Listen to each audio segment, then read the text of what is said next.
started. First, please silence all your cell phones. And at this moment, I would like to ask Representative Collins to open us in prayer. Thank you. Please pray with me. Father, we just come to you this morning and we just praise you. We thank you for another day.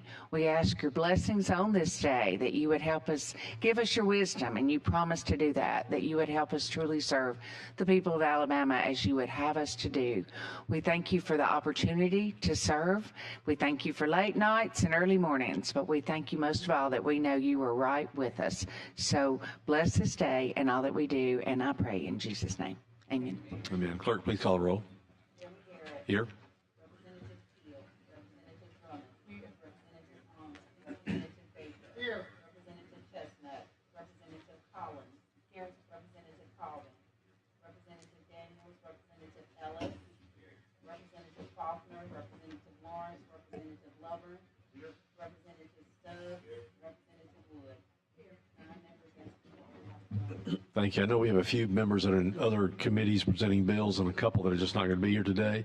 I will inform the committee that the Senate did concur yesterday on the education budget, so it went across the street to the governor, and hopefully that's we can put that behind us. So appreciate all your hard work on that. And Karen, thank you so much for your work you did too. You did a great job. Keep us organized.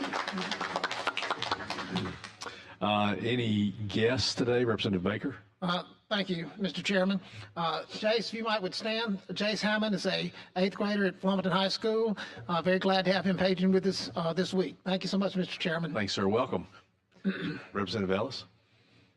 Thank you, Mr. Chairman. I've got Margaret Lloyd here from Briarwood with us today, and she also was a participant in the WISE program that we fund through this committee. She's a shining example of why that's money well spent, Welcome. in my Thank opinion. you. So welcome. Great, thank you. Okay, we have looks like a full agenda, but I think we can rip through it pretty quick, but we are going to have some discussion about some things. So with that, clerk, please call the first bill. Senate Bill 177 by Senator Lance Bell. Senator Bell, welcome. Good morning, Mr. Chairman, committee.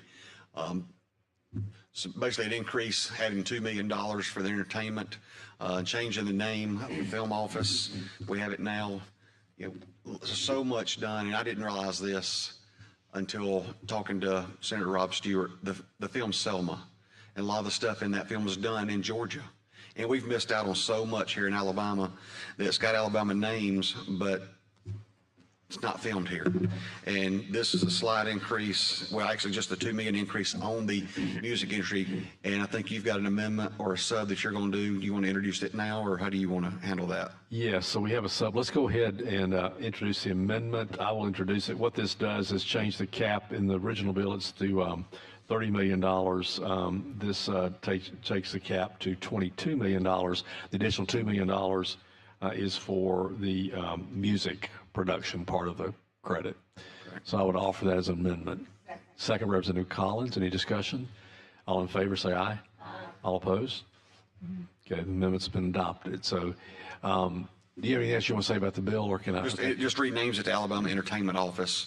So hopefully we can get more people coming to Alabama, and we can see our towns, counties and all on film at some point. So we have an existing film credit, I believe is $20 million, but our program has not been really that, as you mentioned, that aggressive or that strategic or that successful. You recall a couple years ago we've had some attempts to increase this film credit, and that was kind of apart from strategic planning. I met the other day with the Department of Commerce. Stephanie is here today. I see her there. And also, who's the name of the person we just hired? Yeah. Tell us what's going on in Commerce about film. Yeah. We actually just hired a new film director, and her title is actually Chief Entertainment Officer, which is probably the coolest title in the state agency right now, I think. But her name is Megan Bridgman. She came to us from Create Birmingham, which is the largest local version of the Alabama Film Office, hopefully soon the Alabama Entertainment Office. So she's just a wealth of knowledge. It is very difficult. It's not hard to find somebody who's well-versed in the entertainment industry. What's difficult to find is someone who's well-versed in that with also an economic development background, and Megan does bring that to the table. So we're hoping to really she just got here in February, so she hasn't had time to really stretch her legs yet, but she's very smart. She's also come up with some great opportunities for us that we've been missing out on that other states are doing. Chairman Garrett, we talked about capturing some income tax off of the people who are coming here to work on productions in the future. So we'll be back next session to talk about some other things we can do to really proactively attract. As Senator Bell mentioned, portions of a film like Selma not being filmed in Alabama, but being filmed in Georgia. We're not going to compete with Georgia on the same level, but we do have some niche areas where small portions of films like Selma could be filmed here in Alabama if we have the tools we need to attract those here. And I think Megan's going to bring a wealth of knowledge and tools for us to be able to do that. And I'm looking forward to you guys helping us through that. Yeah, and I appreciate those comments because I think in the past, just by having a credit, but no strategy behind that or no ownership really of kind of how that directs, for the state, that's not going to work. But I think I think I felt comfortable meeting with you, with the new director of entertainment, and felt very encouraged by their outlook. So I think we'll have a strategy for the state and find that niche. Representative Ellis.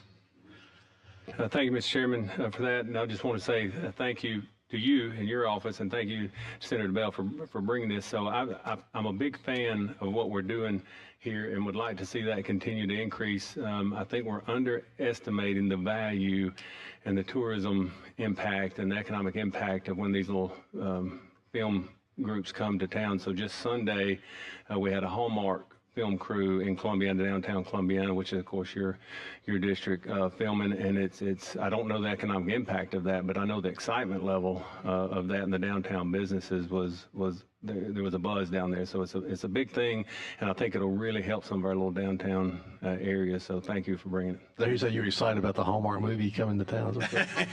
You didn't hear me say that, Representative. But I do watch. So we would be excited to have Hallmark movies. He may have been starring in it. That may be why he knew about it. I think we're all excited when we get film being done in our area. I know I heard lots of things when, was it Nick Nolte that would go down in Mobile all the time?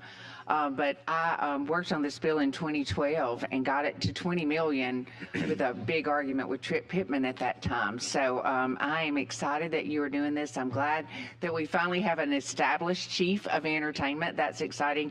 And at the appropriate time, I'd like to give the amended bill a favorable report. Motion by Representative Collins, second by Representative Drummond. Any further discussion? All in favor say aye. All opposed? This is a given favor report. Thank you, sir. Thank you, members. Thank you, Mr. Chairman. Clerk, please call the next bill. House Bill 83 by Representative Ensler. There he is. Let me mention here, first of all, I thought we had one more day in the session that we're going to have, and it looks like we're not. So basically today, it's too late for bills to get through. So everybody understands that. I'm not playing a game. I just didn't really understand that, and that's on me. But I think it's important you guys are here because we've had a discussion whether or not we should continue to do these exemptions on a one-off basis like this, which is basically what we've done in our code. It's just full of people who've come before us and said, hey, here's somebody I want to do, and we do that. Or should we become more formalized in that process? Representative Almond led a subcommittee that was looking at potentially coming up with just some criteria so that you didn't have to come before us for a bill. If you met certain criteria, you would just get it automatically. I'm going to ask each of you some questions, not because these are the questions we're going to ask, because this could be a huge fiscal note. But if you look what other states have done, some states have said that every 501c3 is automatically exempted. That'd be a huge fiscal note to us. So we're trying to determine what that might be. So again, appreciate you guys being here. If we don't do something formal, we'll come back next year and we'll continue to do what we're doing here. But Representative Ensler, you're up first. We have several of these that are these tax exemptions, and your floor is yours. Thank you, Mr. Chair, and thank you, committee members. Good morning. This committee passed this exemption last year, and it passed through the full House. Unfortunately, it just didn't get through the Senate in time. It's for the Alabama Missionary Baptist Convention. I know we have members who attend churches that are part of the convention. They do incredible work throughout the state, serving those who are in need, responding after natural disasters. So they've been asking for years, even before I was in the legislature, for this exemption. They have about 5,200 churches throughout the state, so they're wide ranging and serve both suburban, urban, and rural communities. And again, would ask for a favorable report or any questions. Right, sure. So let me ask you a question. So is this a 501c3? Do you know that? Yes. Okay. So here's the questions we would ask. Just be prepared. 501c3, have you been granted an exemption from federal income tax for at least 3 continuous years? Do you know They that? have, yes. Okay. Do you fall into one of the following categories? Food bank, child care institution, nursing home, hospice, hospitality, health clinic, blood bank, public libraries, services disabled, health center, or zoo. Your church, I understand you're not one of those, but you did meet the first 2. These categories is what Georgia did, but we're not really sure where we would land on that. But those are kind of the criteria. So just let me know when you come up here if if you hit any of those. But so we have a motion. Is there a motion by Representative Drummond? Is there a second? Representative Wood, all in favor say aye. All in favor, Bill's in favor, report. Thank you. Thanks, sir. Call the next bill, please. House Bill 203 by Representative Lamb. Representative Lamb. Good morning. Thank you, Mr. Chairman and members, for allowing me to appear before you this morning. I have one of those, Okay. request for tax exemption. I think the request goes back to when Cal South was serving with you. What the request is of course, for sales and use tax exemption. It's for High Socks for Hope, which is a 501c3. It was established by Major League Baseball player David Robertson and his wife Erin back, and kind of appropriate the 27 tornado which did so much destruction in Tuscaloosa. Since then, they have expanded into 19 states and Puerto Rico, and they've furnished over 15,000 houses with both in and out of the state of Alabama, and they work with the VA hospital in Tuscaloosa helping homeless veterans. Mostly what they do is house furnishings, like mattresses and things like that. They work with the Tuscaloosa City Schools, and they been working in 20 of Alabama counties. What this would do for them is, of course, save the tax, but they buy a lot of mattresses and furniture and stuff. So with the tax exempt status, they'd be able to buy these goods at wholesale price. Okay. And I believe we have passed this in the House before, but these things never make it to the Senate. That's why I'm trying to come up with some comprehensive agreement as to how we can do this going forward. But any questions on this? Of course, all these bills we're just exempting the state tax. The locals would have the ability to opt in. Entertain a motion. Representative Drummond makes a motion. Representative Luburn, second. All in favor, say aye. All opposed? Bill's given favor report. Thanks. Thank you very much. Clerk, please call the next bill. House Bill 218 by Representative Rafferty. Representative Rafferty asked me if I would present this. This exempts Lieutenant General Victor Brute Krulak Detachment, Marine Detachment, from the payment of state sales and use tax. So I think a lot of us know General Krulak. He's a figure larger than life, but this is the detachment that his group. So I would present that. Is there a motion? Representative Lovern, second. Representative Drummond. All in favor say aye. Baker was the second. Representative Baker was the second. All opposed? Bill's given favor report. Thank you. Yes, Representative Drummond. So he was a Marine, General Krulak. He was a Marine. He was a very successful business person. At one point, he led Birmingham Southern College through some very good years. And he's a very impressive individual, very involved in the philanthropic community in the Birmingham area. Just a very inspirational figure. Clerk, call the next bill. House Bill 256 by Representative Gray. Representative Gray. Thank you, Mr. Chairman. HB 256 actually puts a Goodwill entry of Southern Rivers in line with all the other Goodwill. So you have Central, you have Mobile, you have Birmingham, Huntsville.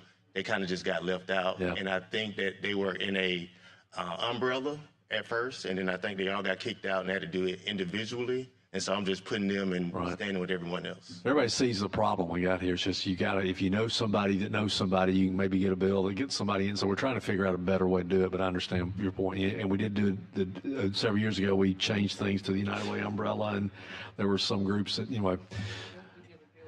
Representative Drummond, Representative Chestnut gives it a second. All in favor say aye. All opposed? Thank you. Favor report. Thanks, sir. Clerk, call the next bill. House Bill 350 by Representative Blackshear. Representative Blackshear. Good morning, Mr. Chairman and committee. This is for Greater Peace Community Corporation that is located in Opelika, but they serve Lee County and the surrounding counties as well. To follow up on your questions, Mr. Chair, that you asked earlier, they have had federal exemption status for more than the last 3 years. They also offer programs, a first-class pre-K program, after-school programs, summer programs, and they also have an affordable housing program for Lee County and the surrounding counties. But again, in line with all the previous bills that y'all have heard. Is there a motion? Representative Collins, second. Representative Wood. All in favor say aye. All opposed? Bill's given favor report. Thank you. All right, thank you. Next bill, please. House Bill 530 by Representative Fiddler. Representative Fiddler. Thank you, Mr. Chairman. I put a little summary of the Kids Eats program, so you'll have something to look at. But the Kids Eats program is a backpack program that we have in Baldwin County that's been going on for several years. Since 2021, we had activities back before that for 3 years. It serves about 520 children. They receive meal packs and a backpack that the teacher discreetly kind of puts together for them, and they've raised $133,000 some odd dollars, and the request is to exempt that sales tax on them, and I think it's about a $3,600 fiscal note for that. All volunteers that actually put that together for the kids in Baldwin County. Okay. Is there a motion? Representative Drummond, Representative Lovern offers a second. All in favor say aye. Bill's given favor report. Thank you. Thank you, committee. Clerk, please call the next bill.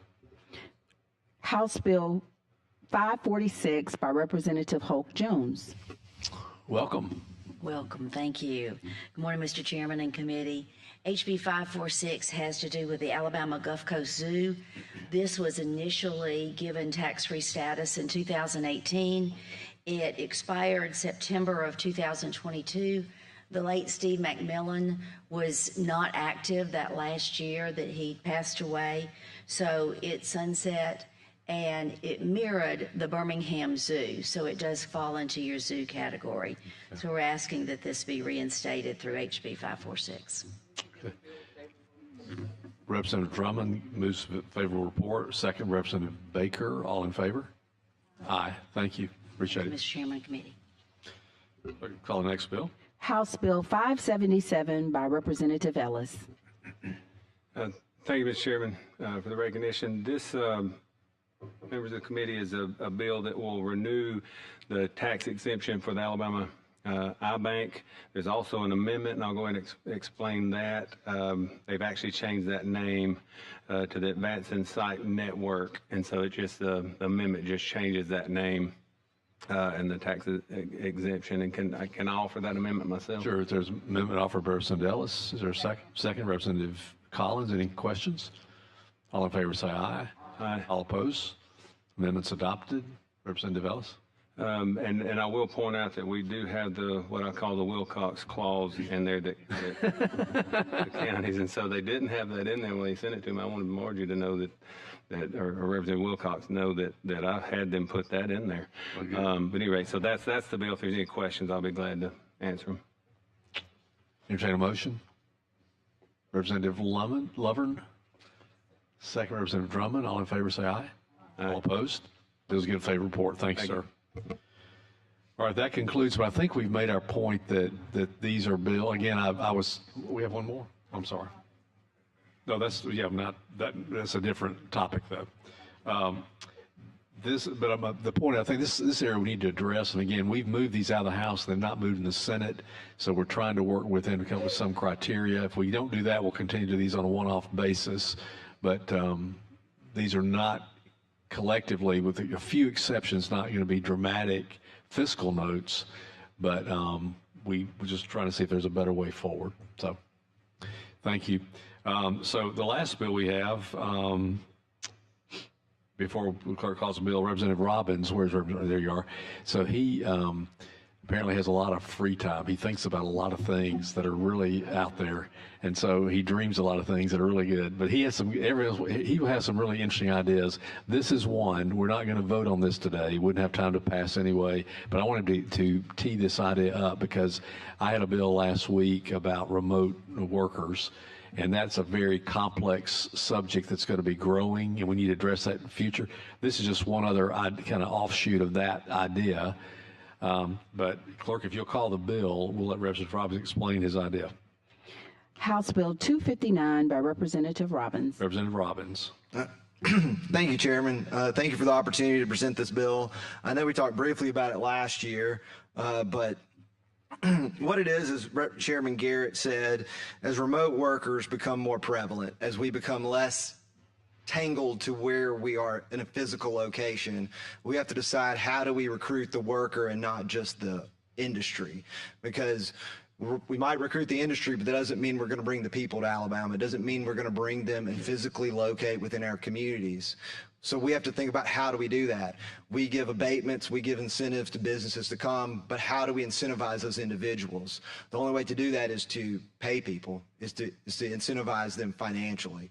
And the way in which we do that, and this isn't revolutionary, the state of New Hampshire, the state of West Virginia have done this, and even in our own community, in our own state, the Shoals area does this. What they do is they directly pay you. So if you move to Muscle Shoals right now, and you were a remote worker and you would make more than $52,000 and you live there for 6 months, they will give you $10,000. They'll just give it to you in your pocket. Say that again. If you do what now? If you move to Muscle Shoals, to the Shoals Remote Worker Program, so if you move to within those defined counties, they will give you $10,000. You have to make $52,000 and live there for 6 months. So they directly pay you. Those statistics, and these are what they gave me back in 22 when I asked for it, is that they've incentivized a annual additional payroll into their community of $7,762,000 and $653. So they've had 30 new homes rented and 47 homes purchased as a direct result of this program. So they had people move here that were not moving to the Shoals. The problem that the Shoals area has, which I think we don't need to do as a state, is that it's poaching a few people from like the Birmingham area and other parts of the state. But the vast majority of the individuals that have applied have come from other parts of the state. And so I thought more about that remote worker program and how do we recruit people here. And so I thought not just about remote workers, but then we think about the in-demand jobs that we have, which are, we always hear about, we have a nurse shortage, we have a law enforcement shortage, and we have a teacher shortage. And every single one in this room that lives in a rural area understands the teacher problem. In that you might even have teachers that work in your district, but they don't want to live in your district. They don't want to live there. All they do is work until they get a job closer to the suburb in which they live in. But we need them to move and invest their time in our community. And if we have a shortage, we need to poach them from other states. So that's all we're talking about here is we poach industry. We compete every day with how do we recruit this industry here. So how do we recruit to get that teacher from Tennessee to move to Alabama, that teacher or that nurse from Georgia to say, I'll choose to move to Alabama. And I created a tiered approach, because if you live in a tier 1 county, that's you have $25,000 or less, and what you would get is a $30,000 tax credit. If you population of 25,000, right? If a population of 25,000 or less, you're a tier 1 county. You get a tax credit of $30,000. You are a tier 2 county, which is a $25,000 to $50,000, 25 to 50,000 person population. You get a $50,000. Sorry. I didn't write you get a $20,000 credit. Tier 3, 50 to 100, you get a $10,000 credit. And if you move to an opportunity zone, so even if you live in an urban area, but you move into an opportunity zone, you get a $5,000 credit. And you can combine the opportunity zone credit with your other credits. So you could max out if you move to a small county at a $35,000 tax credit, but we will not give you money. You will always be zeroed out. And so what we see is, yes, is in the Shoals, the average wage, you have to make at least 52, but the average wage that they are getting is people with salaries of $97,000 a year. So what we have done is we would have recruited those individuals that then have disposable incomes that then spend money within your communities, and we want to specifically recruit them to depressed and rural communities. So I think it's a win-win, and I think it's something that we really need to think about, as Chairman Garrett said, because we're not going to we are going to become less tied to a physical location, and how do we recruit people to us? So it's about the math. So what I'm looking at, the analyst report says that like in the $30,000 credit, so the tax credit is limited to $2 million annually beginning January 1, 2026, and will continue through the 2030 year. If it's only $2 million a year, so that's the collective credit. So basically, it's $2 million collective for everybody. Correct. It's first come, first serve, I guess. Is that right? It'd be first come, first serve, and we added that from talking with you because you were worried that. And I think last year when we brought this bill was that there was a fear that we might be promising more than we could give. And so I wanted to say we would cap it, and it's first come, first come. Where do the Shoals get their funding for their program? Their Economic Development Authority just put money into it. So the monies that their EDA had, they made a separate fund. Okay, Representative Drummond. What's the physical note from the Shoals? How much are they? I think you have the Myers-Briggs brain, but I like this concept, but it's only for rural areas, not for urban areas. No, it'd be for your area. If you have an opportunity zone, and there's opportunity zones in Mobile, you would get a $5,000 credit. What we don't want is we don't want to incentivize people to move to areas that are growing and already able to recruit people. So an opportunity zone might be struggling to recruit people, but we want to recruit them there. If they get a smaller credit than they would if the larger credit is if you move to the more rural community, but you would still get an opportunity zone credit of $5,000. Using my area, you still see, we are the hub, the metropolitan hub for that area in South Alabama, but we have a large number, and it's growing, of our population moving to Baldwin County to work in Mobile. Right, you do, but you would get that credit, at least of $5,000. And what I would see is, we'll use your area as an example. All right, so you say, all right, Mississippi remote worker, Mississippi nurse, come to Alabama, and we'll give you tax credit. If you move from Mississippi just right over the border. What we want to see is what tends to happen, and you'd understand this, is that people might work in Mobile, but they're going to live in a suburban community where they might say Baldwin County or some growing area. And we want to try to get them to move to the area that might be a little more economically depressed. And so being a rural individual, I might focus on the more rural area, but because I always view as, like you said, you're the hub. You're always going to be the hub. So there's always going to be economic activity still done within all hours of the day within that hub. And so I want to make sure that or really you're the spoke, really, and in those outer fringes, they actually have some housing growth and some new residential development and people moving there. Because if the Shoals can do it, I think the rest of the state can do it. So a lot of the economic incentives we give to corporations, the criticism we get is, well, you're giving tax credits to new businesses in the state, but you're not doing anything for existing businesses in the state. How does that apply to this argument here? Because basically you're saying if you're a worker from out of state, you come here and move it, but if you're in Alabama and you move from one to an opportunity zone, you don't get the credit. So how do you reconcile that? Well, I would say we don't reconcile it, just like we don't reconcile it for industry. We don't say, well, because we give this additional incentive to a new business because we want you to set up your roots here and live here. We don't just throw the baby out with bathwater. So avoid the poaching is what you're trying to do. Right. It's more what we're trying to do. But, and we're trying to, if you are if you are a remote worker and you ride the subway every day in New York City, and you think about, why am I living here when I could live anywhere in the country? Well, where are they choosing to live? They're choosing to move to places that don't have an income tax, or they're choosing to move to where they would say warm places. We're not able to recruit them in Alabama because we don't really advertise ourselves as a place where, hey, get off the subway, come to Alabama.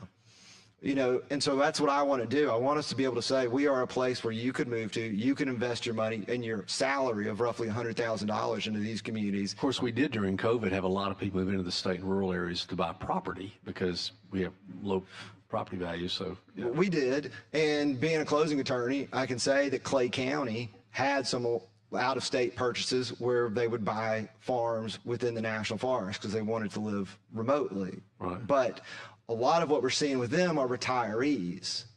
Those remote workers, those people still earning wages, are not choosing. These are people that have already done the whole, you know, they've done the life. They've retired and they want peace. Well, we want those people that are still earning money and would pump money back into the economy. Representative Collins? It's very similar to the Best and Brightest, which we've got in spots around the state, and they recruit out of state.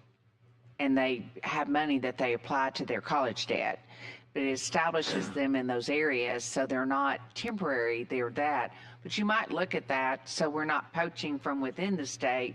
So look at Best and Brightest and see how it's doing and how it might work together. Right, you would have to be an out-of-state resident. We would not reduce anyone's income taxes. And if you even read the fiscal note, it uses the words reduce potential. So it reduces the potential. It doesn't have any direct impact on current revenues. So I will only be out of say, state. every year I speak to this Best and Brightest group, and we now have over 50, and they're excited, and they're from all over the country, and they're living in Decatur, and they love it. Their kids are going to go to school there. I mean, it's been a really good thing.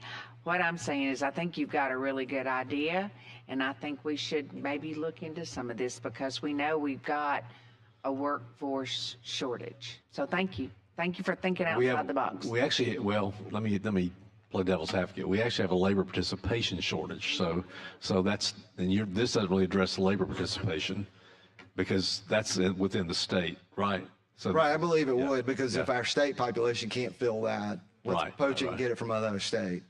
But it's there's still people that aren't working. I mean, I get it, but my point is this doesn't get residents back in the workforce. This is looking for out-of-state people. I'm just making that point. Representative Stubbs. Yeah, thank you, Mr. Chairman. I appreciate the ideas. I think this is one of the more enjoyable parts of being in the legislature is getting to this point where we can share and think about creative ideas to ponder in the coming months. I do have a couple of questions. One, you had mentioned in your presentation the teacher shortage and nurses and other things. So although we discussed that, this does not impact any of those areas, correct? It does. If you are a remote worker, a nurse, law enforcement, or a teacher, you would all get that credit if you move from another state. So I guess my next question then is, we currently have programs for rural doctors. We have programs. We just talked about a program for principals serving in areas where we give incentives. So, there's some duplicity there that we have some programs that we're in the process of determining their effectiveness. And then, there's the potential of this, being something that could play into that. So something to consider there. And then, the next question, and you mentioned, our economic development efforts and recruiting large industry to come to the state. And while that's certainly something that's important in my observation, some of the most successful economic development programs and the ones that have staying power are the grassroots economic development, the ones that occur in our communities that are by people who live in our communities who have because we're talking about remote workers, they could come and go. A remote worker obviously has an element of a flight quality. They're looking for something. So what's to say 3 years later they're not going to look for something else? because that's obviously in their nature. If they're moving for an incentive, their propensity to move for another incentive is higher because that's what they're looking for. So, just some things to consider. I like the idea of having phases, like different levels in terms of the amounts. But, some things to consider as we move forward with this idea, and I'd love to talk with you more about it. Thank you. Representative Colvin? Thank you, Mr. Chair. Representative, I really like the idea. A few questions, and Troy may have answered some of these. So the teacher, nurse, law enforcement officer, you just specifically list those jobs, or those types of jobs in the bill to go along with remote workers. Right. And the remote workers have to be recruited from out of state as well. Right. Everybody has to come from out of state, even a nurse, whoever. And I think, while some of those tax credits sounded quite large, but at the same time, these people aren't paying tax here anyway. So we're not necessarily losing anything. We're just lowering what we would have gained, I guess. Right. I think it's the same we do with an incentive. We might lose in the income, but we're going to gain on the sales because now that $97,000 a year salary is spending money. They were never here to begin with, so we really didn't lose anything. Right. That's a theme you like, isn't it? It is. And I guess the last question, Troy he talked about this too. What's to prevent like another remote worker from moving around a lot, or me, if I had a second house, on the Florida coast, and I'd have claimed it as my resident just to get this remote, I guess what are the parameters around it? How long do you have to live out of state before you come, You have to live a year out of state. Okay. And just like with an abatement, nothing stops when you sign a 10-year, let's say you sign a development agreement with whatever your industry might be, whether you're employing hundreds of people or you're employing 10. If you sign a development agreement and you get an abatement for 10 years, what's to stop you on year 9.5 from saying, hey, Marshall County, I'm thinking about moving to Tennessee unless you give me this abatement. Unless you give me this additional incentive, I'm going to move my 15, 20 employees to Marshall County or to Tennessee because they're offering me this. Yeah. So that's the free market at work. And I don't think we can stop that. If someone wants to live here for 6 months, 6 years, 60 years, people are going to move according to whatever factors there are in life, whether it's they can have a better tax structure, they think, in one state, or their children live in another state. I guess I was less worried about that, more just like, would they have to only live out of state for one day? But you said 1 year. Probably. 1 year. So you couldn't just up and move to your beach house for a day and then come back and say, now I'm moving to my farm and get a big credit. Gotcha. Representative Chestnut, do you have a question? Yes, I guess one statement and one question. The first statement is, don't use the word poach. That sounds a little ominous. I would say exhort, recruit, encourage. But the question is, with Tier 3, how do you stop a situation where everyone just loads up in the Tier 3 communities, which with that population from 50 to 100,000, they're going to invariably be the metropolitan areas or the metropolitan adjacent suburban areas. And so you could have a situation where everybody just loads up into those 50 to 100,000 people counties, because they're not going to be rural, they're going to be metropolitan. Well, I'll answer your question. I would disagree. One, Talladega County is 83,000 and we're pretty rural. And we are not adjacent to Jefferson or to Montgomery County. But I do understand your point of what if everyone just goes to one county? But again, that's kind of the free market, and we reduce their tax credit. And yes, there will be mixes. There will be a St. Clair County that's 92,000. That's doing financially a whole lot better than Talladega County. Doesn't have the high rates of poverty that we have. Doesn't have the food insecurities that we have. And so everyone might move to a St. Clair. But I think if we cut it off right there at the 50, there are a lot of counties like mine that would get left out. And I think it's just a balancing act that if we want to capture these counties, we got to run the risk that people will still move to the suburban growing communities. But why not just put another, I guess, requirement there to keep from that, because I think the whole issue is to make sure that you're not just front loading everybody into an affluent county, but getting people to move to areas that are having, population hemorrhages and issues.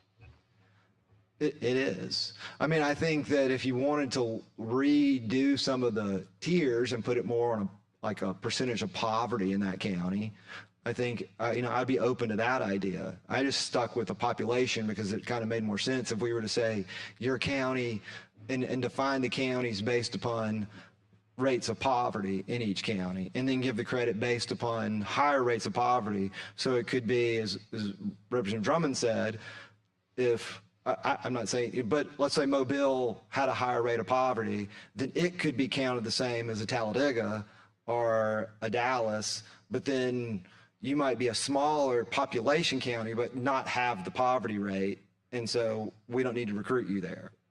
Is that kind of what you're thinking? Maybe do it based on poverty? Yeah, I mean, just make that as part of the, of the nucleus of the, of how we get to where we're going, right?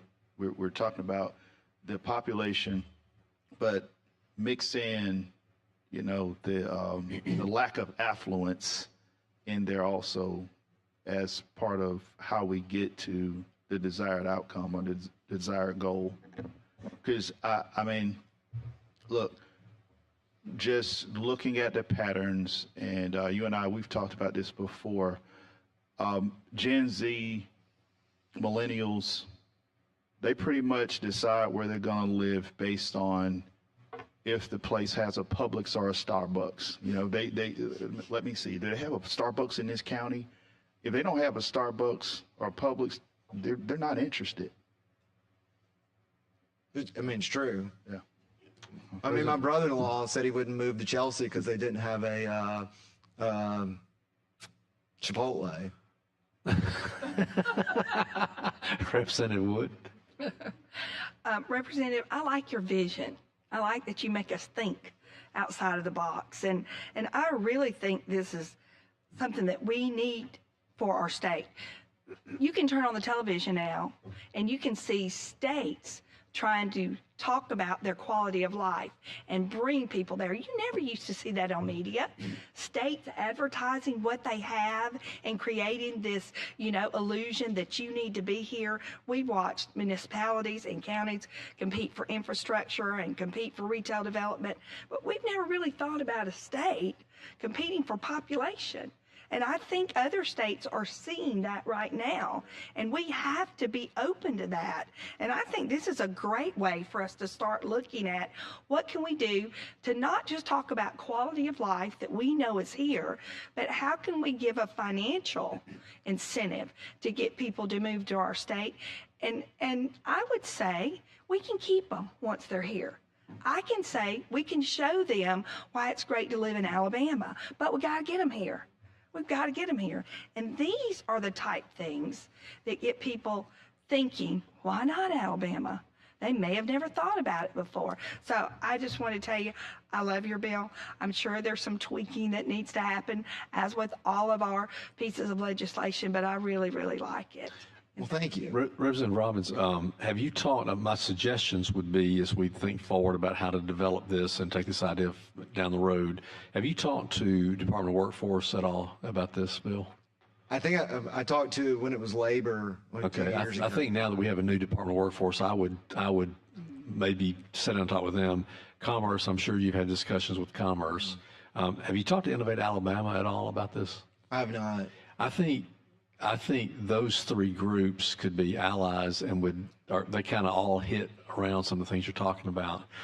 But I do think the remote worker issue, whether it's a person we're trying to recruit from out of state into state, or we're talking really about people who do work for Alabama companies that live out of state that work remotely, that's an issue we're going to have to deal with, because right now, because we tax everybody who lives out of state who never sets foot in Alabama, we're limiting the number of people who might outside the state work remotely. It's kind of the opposite of what you're saying, but I mean, this whole remote issue is a paradigm shift we have to really understand. And I think be proactive. So I do appreciate your ideas that those are my thoughts. But I think the committee's happy we had the discussion, and I think you should just continue to develop that, and let's get in front of it again next year. Well, thank you, Chairman. Any other, Representative Baker? You know, you mentioned, Mr. Chairman, some really good groups that there to consider going forward. One other that I would add, and I guess what brought to my attention was what Representative Robbins mentioned about, I think you mentioned it was the economic developer or the entity, whatever, in your area, Muscle Shoals, I think, that was doing this. So the Economic Developers Association of Alabama may be also a fourth entity to work with as well, in addition to the three that you mentioned. Was Representative Underwood familiar with what they're doing? I guess he is in the Shoals area. Have you talked to him? I have, and Representative Keel is as well. Okay. The difference between theirs is they just outright pay you. And so I knew as a budget chair, you would not like us setting aside millions of dollars to just pay people. So I thought, well, instead of just paying people, let's figure out a way to do it. I appreciate that. I appreciate that. Thank you. So I was like, well, if we can't just pay them, let's figure out a way not to hit the budget. Okay. Any other comments? Well, again, thank you very much. Appreciate it. Thank you. I guess we will. Now, this could be our last meeting today. I'm not sure. We don't know our total. Do we know our schedule yet? We're still working on our schedule, but it's likely that this would be our last meeting. And if it is, I owe you a dinner because we never had one this session. It was kind of a weird question, so we'll do something. Chairman Orr and I did say that we want to have a meeting between both our committee, both the House and Senate committees, to basically celebrate the RAISE Act. Because I'm going to tell you, that is an accomplishment people don't really understand yet. That's a huge thing. We want to celebrate that. So I apologize we didn't get something during the session, but we will certainly, I owe you one, so just know that. But I appreciate all your work. You work great together. You are very diligent. You're not rubber stamped. That's good. Prince, Representative Chestnut, you would not call this a soft committee, would you? Any other comments before we leave? Thank you. We stand adjourned.